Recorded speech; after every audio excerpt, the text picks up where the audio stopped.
We're all about preserving football history, the great players, the people, the teams that make the game of football so special, especially from those early years that we don't have a lot of information about.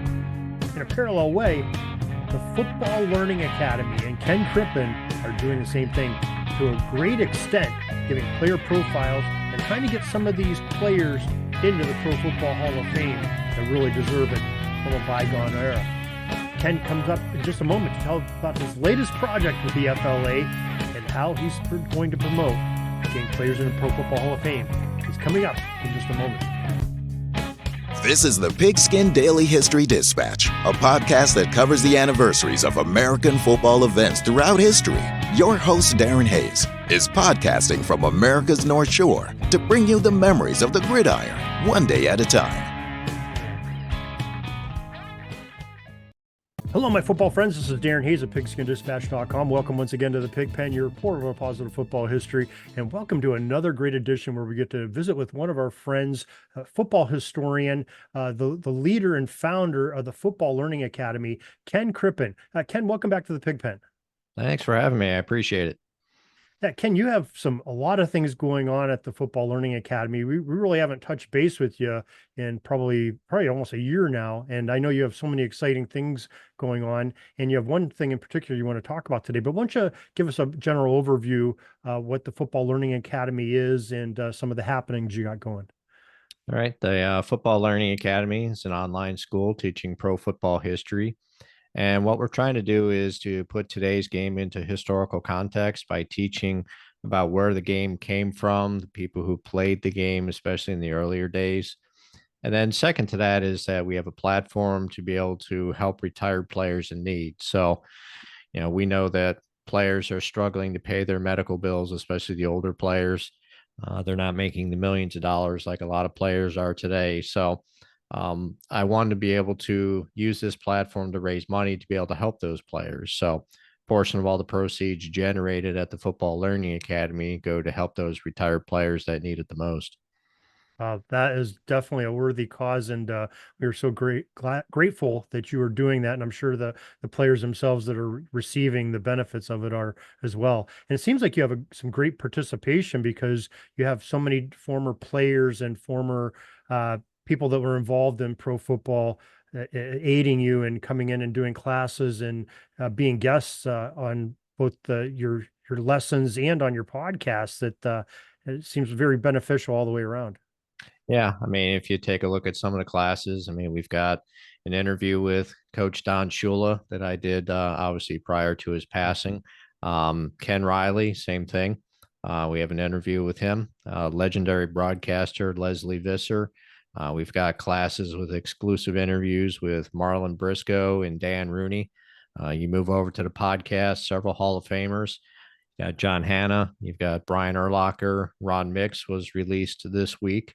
You've got other well-known people, Michael Lombardi, former NFL scout and executive, Amy Trask, former NFL CEO, head coach Mark Trestman, offensive lineman Richmond Webb, and then coming up, we've got an episode with ESPN's Chris Berman. So there's a lot of fascinating stuff there.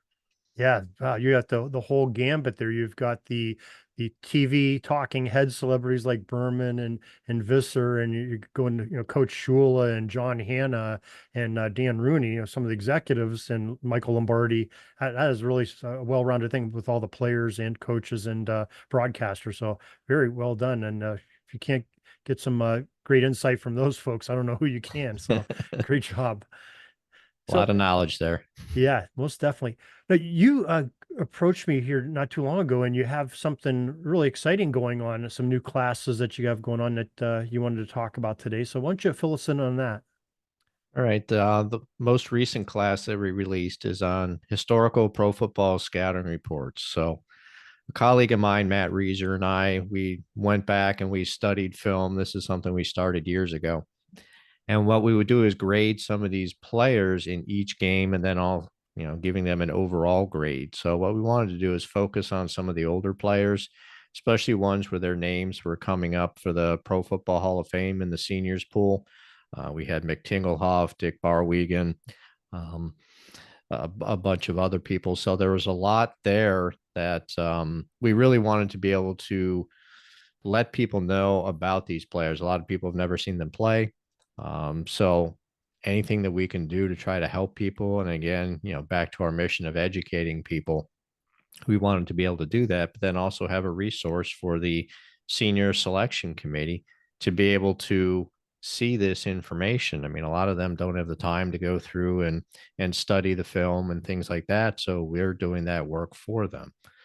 So since we had some of those original scouting reports come out, I've gone through, I've added biographies, the honors that they've had, testimonials, statistics. But another thing that's interesting that been adding to this class is that I am interviewing a lot of these players and talking about the skills necessary to play their position within their particular era. So, for example, Ron Mix, as I'd mentioned before, Hall of Famer, he's talking about offensive line play. I've got another guy on there, Greg Thomas. He was the first African American starting quarterback for the University of Arkansas. He's talking about quarterback play. And I'm going to continue to add more scouting reports, add more videos, things like that on these particular players and how to play these positions, especially talking to players in different eras. So if you got somebody playing in the 50s, somebody in the 60s, somebody in the 70s, et cetera, now you can see how things evolved for that particular position by talking to the players that actually played that position. So it's a pretty interesting class, and I think a lot of people will be able to get something out of it. Yeah, that's brilliant going to the different eras because it's almost if you look at games like in the 40s and 50s, they're a much different game. The basics are there for football, but the way it's played and the strategies and blocking schemes and everything else are so much different than they are today, and even from the 70s today. So that's great to get the perspective of the guys who are actually in the trenches and taking the hits to give that perspective. So very, very interesting. Yeah, I So, mean, I definitely think that, there's a lot that can be learned from that, especially when you're getting the firsthand accounts, because not only are you talking about the schemes, but we also go into players. When I was talking with Ron Mix, I was talking about playing against Deacon Jones. I mean, mm. one of the greatest of all time. So you talk about, the different techniques, the people that they struggled against, the people that they were successful against, why they were successful against them, why they struggled against them. There's a lot that you can pull out of that. And so being able to record these firsthand accounts, I think, is definitely going to be beneficial, especially as we continue to progress in time. Yeah, especially, unfortunately, we're losing so many of these legends of the game. Seems like on a daily basis, seems like every day you pick up the paper, you look on the internet, you lose another star. So preserving the legacy of these folks and getting them recorded, even them talking about some other players that they played against or played with, like you said, is a very valuable resource. So very well done on that. Appreciate it. Yeah. Now, you said a little bit you're providing information with the information that you're putting on this new project you got going on for the senior selection committee. Now, on average, what's the Hall of Fame? How many of the seniors are they trying to get in each year? Is there a certain number, or is it sort of hit or miss? It's been changing. Right now, you could have a maximum of three, but that's only been in place for a couple of years now. I think that expires maybe next year, where they Mhm. evaluate and see if they're going to still try to have a maximum of three every year, or whether it's going to be going backwards, where maybe it goes only two or one per year. So as of right now, it's three. Yeah, because it seems like there is a tremendous amount, especially the early players, the first 20, 30 years of the NFL that probably are deserving to be in there, but didn't really have the opportunity because the NFL or the Pro Football Hall of Fame, I'm sorry, didn't start until the early 1960s. So some of these guys were long forgotten.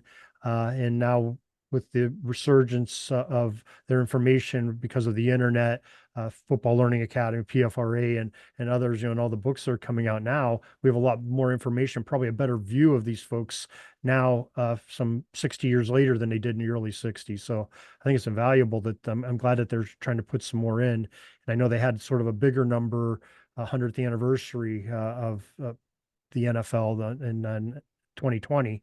But I know it's sort of dwindled down from, so three is sort of the target still. As of right now, yeah. I mean, unfortunately, there don't seem doesn't seem to be much interest in the older players. It's more of the more recent players within the senior pool that they're focusing on. So we may have trouble getting in some of those deserving people from the earlier days. It really comes down to the selection committee. If they're showing no interest in doing that, then you're not going to get any of those players in. Now, the selection committee, as far as I know, the folks that are in are mostly journalists. Is that true, or is there still some executives on there as I well? think there are still a few executives. There may be a few former players, but that's on the overall um, committee itself. The actual seniors committee, I think, is pretty much made up of strictly media members. So whether they're journalists, whether they're TV, whatever, it's mainly going to be journalists. And if you look at the overall committee, the bulk of them are going to be journalists. And probably just human nature. The people that they know the most about are the people that they saw play, just like you or I or any of the listeners or viewers would say. You saw players like Peyton Manning and Tom Brady play, but a Tony Latone or somebody like that, we never got to appreciate, and there isn't a lot of game film on these guys to go back and look and say, hey, that was some outstanding play by this player. So very difficult journey for these guys, especially in early football. And Yeah, I mean, so it can be, but I think, you can also look at it too, is that, the media members of today saying we're the most qualified to be able to determine who's in the Hall of Fame, who was the best because we watched them play. But yet you bring up the media members of the day who watched those players and the Hall of Famers that have testimonials for those players and things like that. Why aren't they listening to them? I mean, wouldn't their opinions be just as valid? So I, if you've I got somebody that is consistently making all pros, who's consistently getting honors, who's consistently, um, you get testimonials saying that they're the best player that they played against, and these are Hall of Famers that are saying this. To me, you should be listening to that and not just saying, well, I know more because I saw these most recent players play. Listen to what the media members of the day said about those players, because if the media is the one that is the best judge of who's a Hall of Famer and who isn't, how about we listen to those media members? great point. But it's hard to have a voice for those folks that aren't around anymore, but we have their word in print. It's Mm-hmm. I guess it's a tough methodology for folks like us. It's frustrating for us historians to sit there and say where we don't have a voice into it, and the media does. So I understand the frustration, but also understand the dilemma that the NFL and the Hall of Fame sort of have on their plate there. So hopefully we can come to some resolution to help them out here, and doing things like you're doing with these, having these guides for them to look at is definitely a great step. Yeah, I think so. It's just any information that we can get out there about these players is only going to be beneficial. So, we shouldn't be relying on, whose kid puts together the best PR campaign for their parent. I mean, that shouldn't be what determines who goes into the Hall of Fame. It should be based on what did that person do on the field. And if we can get more and more information out there about that, then that's what we should be focusing on. So what in your opinion would be the best way to get that information? Is there a particular voice that should be heard on these panels and these selection committees that or a genre of people that aren't represented right now that would help the I selection mean, committee? I would think historians. I mean, right Okay. now there are no historians on there outside of any media member that looks at the history of the game. But how much of that is happening? You have historians that reach out to the selection committee. There's varying degrees of responses. Some say, "Hey, this is great information." Others are like, "Yeah, don't care." So it really comes down to the people that are on the selection committee making sure that they truly evaluate all of the qualified candidates and not just the ones that, they covered or just the ones that were nice to them or something like that. They need to go in there and say, who is the best player that needs to go in? And that's what they should be basing it on. And whether you're going to historians, whether you're doing research on your own, whatever the case may be, something needs to be done because A lot of these guys, like you had said earlier, they deserve to be in there, but they're being ignored because they played too long ago. The committee members don't know anything about them, whatever the case may be. Something needs to change. Now, I think, and maybe this is just a biased look at it from my aspect and folks like yourself, because us being PFRA members in the Hall of the Very Good, but it seems recently, I'm sitting here thinking of the Ken Riley seniors of the world that are getting in recently, and some others that. The Hall of the Very Good seems to be almost like a stepping stone for some of these senior players to get elevated to be a Pro Football Hall of Famer. And I think there, maybe like I said, it's a biased opinion of mine to say that there's the influence of that, but there's definitely a correlation if you look at especially the last 5 or 6 years, players that have been elected in the pro or in the Hall of the Very Good of the PFRA, sort of in the next couple of years seem to be elevated, at least a certain number of them.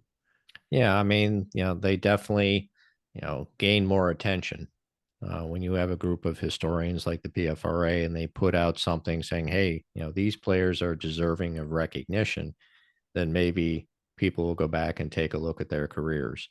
And I'm doing something similar at the FLA where I'm putting together these scouting reports so that people can get information on these players.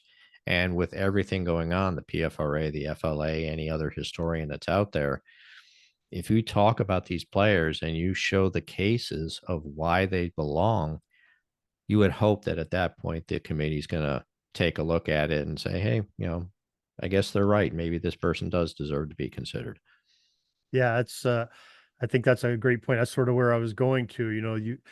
Your organization, the PFRA, some of the multiple books that are coming out. Some great books like Chris Willis just putting out a book on the 60-minute men of the NFL, where, like you said, there's a lot of player in his thing. He goes and views, I think it's 40 some players that were pre-World War II, and some of them are already in a Hall of Fame, but all of them have um, sort of passages from players and coaches of that era that would say, "Hey, this guy was outstanding as a punter," or, "Hey, I couldn't block this guy." You get exactly what you're saying in your interviews that you've done with players recently and over the years, and what you're doing in the FLA. But so these books and the PFRA and the FLA sort of, bringing attention to these players is such a great thing. And, that maybe it will help some of these selectors to have a better opinion of them to get some of these guys in. You definitely Yeah. deserve it. Yeah. And you take a look. I mean, I put together a couple of articles reimagining some of the all decade teams because you look at like the 1920s, 1930s, especially, but even some of the other all decade teams. And you're kind of scratching your head as far as how some of these players actually made the all decade team, but yet they're being used as reasons why they should be in the Hall of Fame. I mean, Cecil Isbell is a perfect example. He's on the 1930s all decade team. He played 2 years in the 1930s, and those years were average. He excelled 40, 41, 42, but in the 30s, he wasn't that great. He was an average quarterback at that time. But because the 1940s team was so stacked, there was no way he was going to be able to make it. So they tossed him on the 1930s team. Why? He didn't earn it. And so, all of this type of information, yeah, somebody makes an all decade team, but really, when you take a look at it, should they be on that all decade team? If you're going to use it as part of their case, make sure that it was actually deserving. And, that's something else that I want to be able to do too, is to really talk about this. I know, some people discount all decade teams just because, oh, well, it's a random time. Well, if their career doesn't naturally fit within the 1920 to 1929 timeframe, for example, if their career was 1925 to 1935, they may not make either of the all decade teams, but they had an excellent career. Yeah, it's something, but it's a data point. And all data points, as long as they're legitimate data, then that should all be considered. And if they didn't make it, then you can say, okay, well, why didn't they make one of those all decade teams? Because their career spanned a different time period. But still, I think you can go in there and you can take a look. If somebody had an extended career, they should have enough time within one of these all-decade teams to have made a difference and to have made, a spot on one of those teams. So, regardless of when your career started, when your career ended, I would think that if you were Hall of Fame caliber, you would be on one of those all-decade teams, at least, at some point within your career. Yeah, no, I mean, the all decade teams are definitely something that's it's fairly consistent. Some of them are retroactive, but I mean, all pro selections and Pro Bowl or All Star selections, like they were called All Star before they were Pro Bowls, Mm. but and in the AFL and that. But are those some of the other data points that you think are considerations? Because it's data that can drive to prove a point that players were beyond the average player in the league at their particular point in time. Yeah. And again, it goes into context. Somebody can make a Pro Bowl, but were they selected first for the Pro Bowl? Or is it that the five guys ahead of them bowed out of it because of injuries or whatever Yes. else? They couldn't make it. And so now they made the Pro Bowl. Well, that should be part of the data that goes along with it. Were they the first person selected, second person selected, or the sixth or seventh person selected? That needs to go into it. And, it also can't be that you use all pros and Pro Bowls for one player saying that, okay, this is the reason why they belong in there, and then completely ignore it for another player because they don't have all of those honors.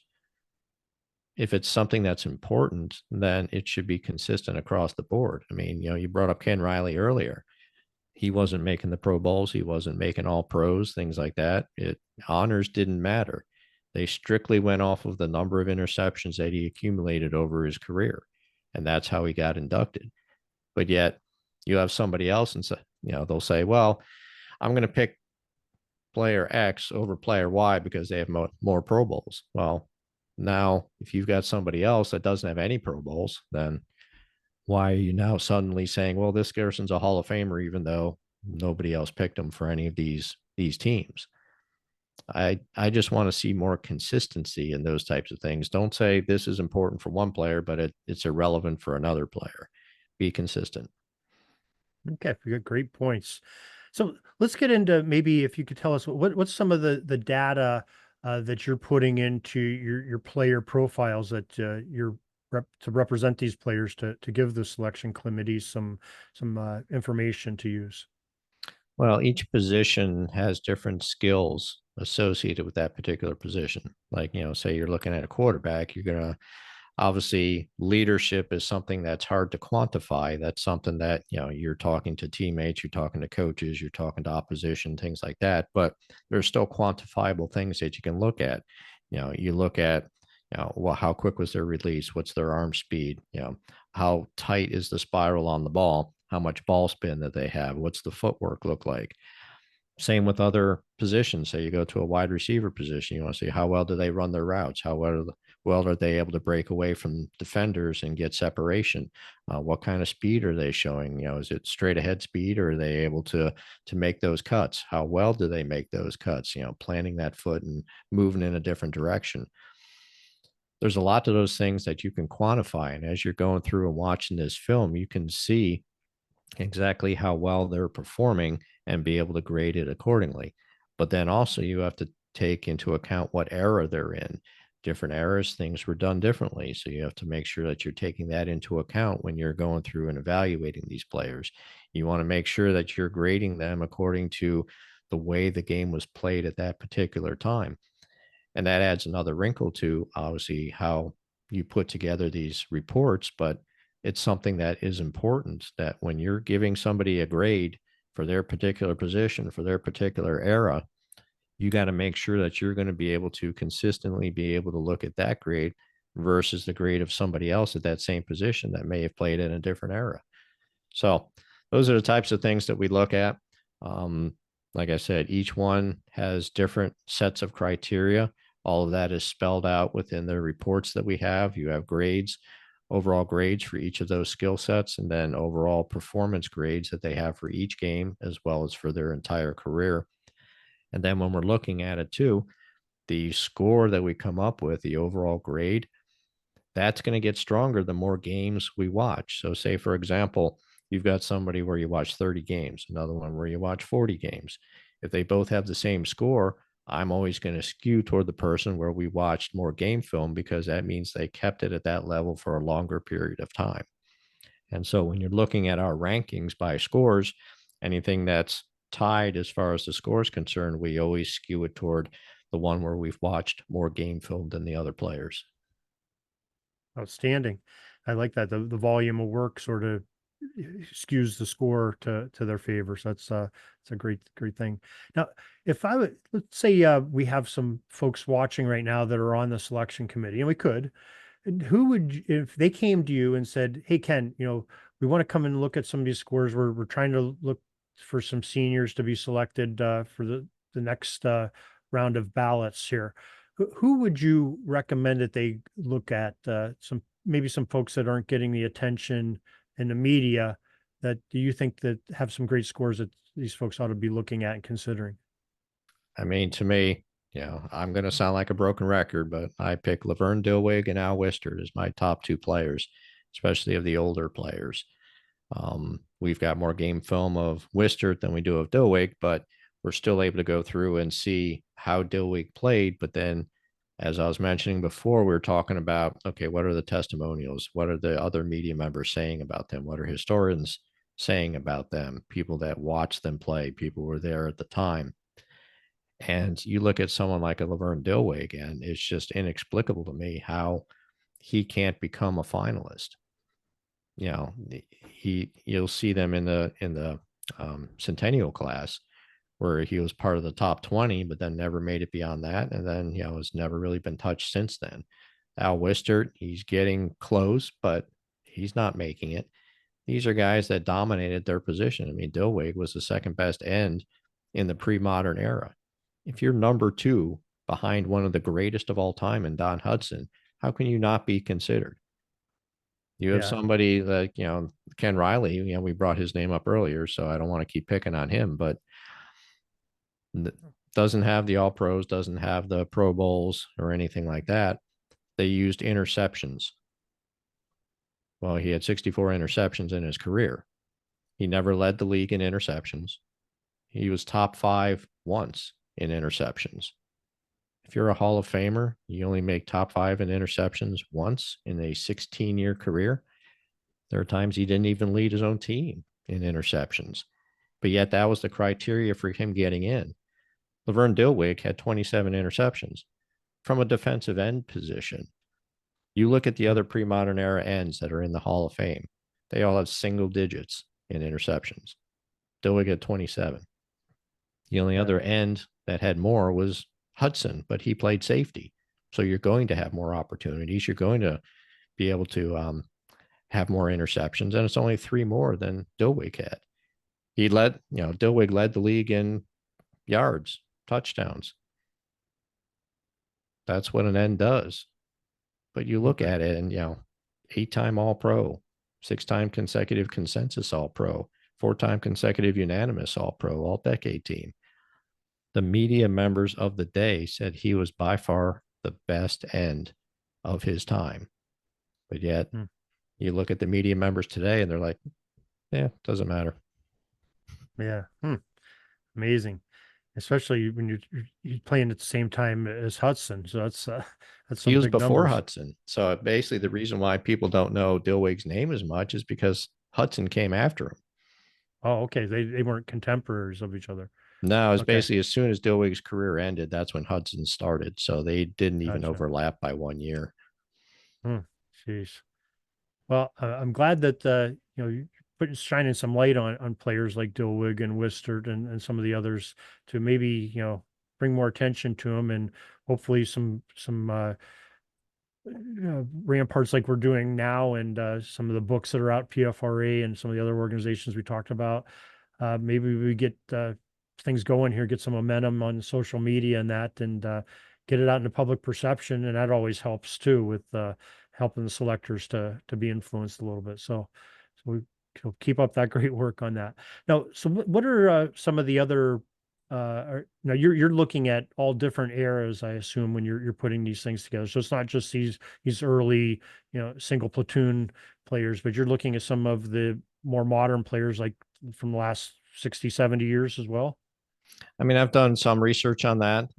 Essentially, what it is when Matt Reeser and I started working on this, we said, okay, we want people who've had the bulk of their careers prior to 1970. And that's Okay. what our focus was. Now, because it's been a few years since then, I'm going to extend it out beyond that, so people playing in the 70s as well. But my focus is I want people to know about these older players. That's what's important to me, and that's the information I want to get out there. Awesome. I love the what you're doing. I love the line that you're taking to do that, because there's a lot of information out there with, like we said, the video and everything of the more modern players, since the 70s. But some of these older guys, they just didn't. There wasn't the ESPNs and the internet that we have in this era to look at them. So it's great to get that perception from them. So what else do you have going on at the FLA? That so what are some of the other courses you have? I know you glanced upon a couple of them, but if somebody wants to come in and get an education at the FLA, what can they expect? Well, there's a bunch of different courses that we have. So you can either look at interviews that we have with individual people, but if you're looking for classes themselves, the scouting reports class that we were talking about, but we've got classes on the first pro players. Excuse me. First pro players, first forward pass in pro football history, trying to trace down the lineage of that. Talking about a new class that I'm working on now is on the Buffalo Bills of the All-America Football Conference. So we try to have varying degrees of things that we talk about in various eras. I've also got some other instructors that are there. Joe Ziemba, who, a very noted historian and author, does a lot of work on old Chicago Cardinals. So he's got classes there. Jeff Miller, a Buffalo Bills historian, Buffalo football historian. So he's got a class on the Buffalo All-Americans of the 1920s. So there's a lot of stuff that's there. So it really depends on what you're interested in. Chances are you're going to find something there that, piques your interest and makes you want to watch. All right. And what's the best place to go? If you want to give maybe the URL of it, and we'll repeat it in the show notes of this, but go ahead and call out in your any of your social media. Yeah. I mean, any of the classes, any of the podcasts that we have links on our website. You've got all our social media channels. So I would say the best place to go is www.football-learning-academy.com. And you'll pretty much find everything right at that location.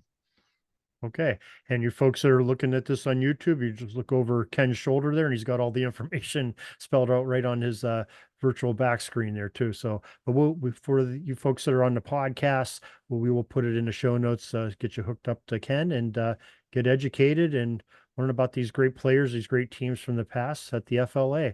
Ken, we really appreciate you coming on and doing this, and really appreciate you preserving these greats of football, and both the players, the coaches, the people associated with it, the broadcasters, and everybody that's contributed to football and the teams and the games themselves. So thank you for doing that. No, thanks for having me on. I appreciate it. That's all the football history we have today, folks. Join us back tomorrow for more of your football history. We invite you to check out our website, pigskindispatch.com, not only to see the daily football history, but to experience positive football with our many articles on the good people of the game, as well as our own football comic strip, Cleat Marks Comics. Pigskindispatch.com is also on social media outlets, Facebook, Twitter, Instagram, and don't forget the Pigskin Dispatch YouTube channel to get all of your positive football news and history. Special thanks to the talents of Mike and Gene Monroe, as well as Jason Neff for letting us use their music during our podcast. This podcast is part of the Sports History Network, your headquarters for the yesteryear of your favorite sport. You can learn more at sportshistorynetwork.com.